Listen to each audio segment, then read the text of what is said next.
আসসালামু আলাইকুম রহমতুল্লাহি তাআলা ওয়া বারাকাতুহু। নাহমাদুহু ওয়া নুসাল্লি আলা রাসূলিল কারীম, আম্মা বাদ। আউযু বিল্লাহি মিনাশ শাইতানির রাজীম। বিসমিল্লাহির রহমানির রহিম। ওয়া আকিমুস সালাতা ওয়া আতুজ যাকাতা ওয়া আতিউর রাসূলা লাআল্লাকুম তুরহামুন। সাদাকাল্লাহুল আযীম। আল্লাহ পাক রব্বুল আলামিন সমস্ত জিনিসের মধ্যে থেকে আল্লাহ তাআলা নামাজেরকে খুব গুরুত্বপূর্ণ দিয়েছে।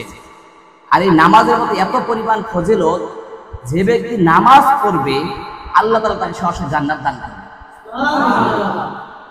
আল্লাহ পাক কোরআন পাকের মধ্যে বলেছেন সূরা নূরের মধ্যে 85 নম্বর আয়াত, ওয়া আকিমুস সালাতা ওয়া আতুজ যাকাতা ওয়া আতিউর রাসূলা লাআল্লাকুম তুরহামুন। তোমরা সালাত কায়েম করো এবং যাকাত দাও আর আনুগত্য করো রাসূলের, যাতে তোমরা অনুপ্রাপ্ত হতে পারো। আল্লাহ রাসূল সাল্লাল্লাহু আলাইহি ওয়াসাল্লাম বলেছেন যে যেই ব্যক্তি 5 ওয়াক্ত নামাজ ভালোভাবে আদায় করবে আল্লাহ তাআলা তাকে জান্নাত দান করবে। সুবহানাল্লাহ। আল্লাহ রাসূল সাল্লাল্লাহু আলাইহি ওয়াসাল্লাম এক হাদিসের মধ্যে আছে, এক সাহাবী জিজ্ঞাসা করলেন, আল্লাহর রাসূল, হে আমার সাহাবারা, যদি তোমাদের বাড়িতে নদী থাকে আর ওই নদীতে তোমরা 5 বার গোসল করো, কয়বার? তাহলে কি তোমাদের শরীর থেকে কোনো ময়লা থাকতে পারে কি না? তখন সমস্ত সাহাবারা বললেন, ইয়া রাসূলুল্লাহ, ইয়া হাবিবাল্লাহ, আমাদের শরীর থেকে কোনো ময়লা থাকতে পারে না।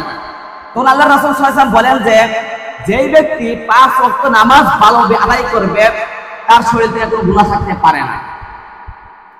আল্লাহ পাক কোরআন পাকের মধ্যে বলেছেন সূরা বাকারা 238 নম্বর আয়াতে, হাফিজু আলাস সালাওয়াতি ওয়াস সালাতিল বুসতা ওয়া কুমু লিল্লাহি ওয়াল কানিতিন। তোমরা সকলেই নামাজের প্রতি যত্নবান হও, বিশেষ করে মধ্যবর্তী নামাজের ব্যাপারে। আর আল্লাহর সামনে একান্ত আদরের সাথে দাঁড়াও। তো আল্লাহ পাক রব্বুল আলামিন অন্য আয়াতের মধ্যে বলেন সূরা বাকারার 43 নম্বর আয়াতে, ওয়া আকিমুস সালাতা ওয়া আতুজ যাকাতা ওয়ারকাউ মা'আর রাকিঈন। তোমরা সালাত কায়েম করো, যাকাত দাও এবং রুকু করো তাদের সাথে যারা রুকু করে। আল্লাহ পাক রব্বুল আলামিন অন্য আয়াতের মধ্যে বলেন সূরা বাকারার 110 নম্বর আয়াতে, ওয়া আকিমুস সালাতা ওয়া আতুজ যাকাতা ওয়া মা তুকদ্দিমু লিআনফুসিকুম মিন খায়রিন তাজিদুহু ইনদাল্লাহ। তোমরা সালাত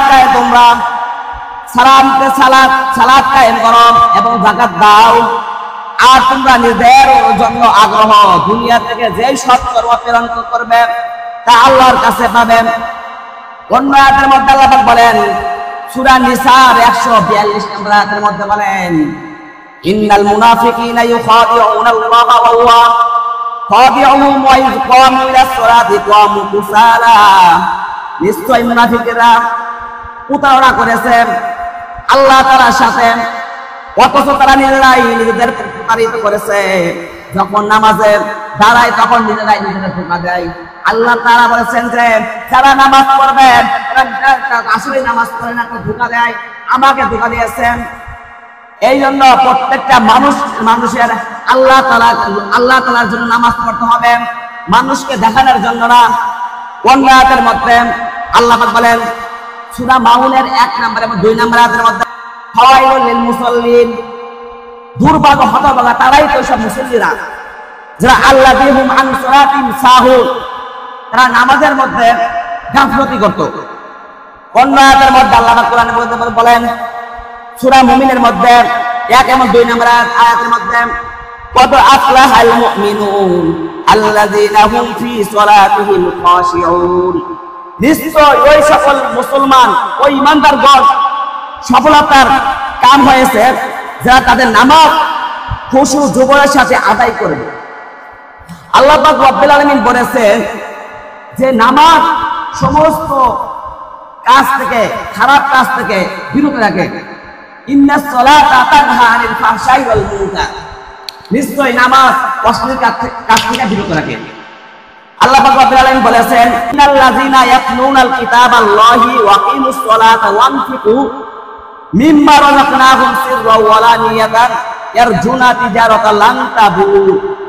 নিশ্চয়ই যারা আল্লাহর কিতাব ও কোরআন তিলাওয়াত করে, সালাত কায়েম করে, আল্লাহর রিজিক দিয়েছে তা থেকে গোপন এবং প্রকাশ্যে দান করে, তার এমন ব্যবসার আশা করতে পারে যা কখনো ধ্বংস হবে না।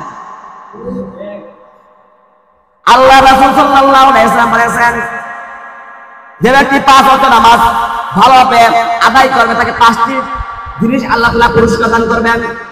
এক নাম্বার হলো রাসূল সাল্লাল্লাহু আলাইহি ওয়াসাল্লাম বলেছেন যে রিজিকের অভাব দূর করে দিবেন। 2 নাম্বার হলো কবরের আযাব মাফ করে দিবেন। 3 নাম্বার কবরের কিয়ামতের দিবসে জান্নাতে আমলনামা দিবেন। 4 নাম্বার ফুল সিরাত বিজলির ন্যায় পার করে দিবেন। 4 নাম্বার বিনা হিসাবে জান্নাত প্রবেশ জান্নাতে ঢুকায় দিবেন। এই জন্য মুসলমান 5 ওয়াক্ত নামাজ আমাদের ভালোভাবে আদায় করতে হবে। যদি আমরা 5 ওয়াক্ত নামাজ ভালোভাবে আদায় না করি তাহলে এই সব জিনিস থেকে আমরা বহিষ্কার হব। আল্লাহ তাআলা বলেছেন যে তোমরা প্রত্যেকটা মানুষ তোমরা নামাজ পড়ো, কখনো আমার নাফরমানি করো না। যদি তোমরা নাফরমানি করো আমি আল্লাহ তাআলা তোমাদেরকে শাস্তি দেব। আমরা এর মুসলমান, এই জন্য সাবধান, প্রত্যেকটা মানুষের 5 ওয়াক্ত নামাজ ভালোভাবে আদায় করতে হবে।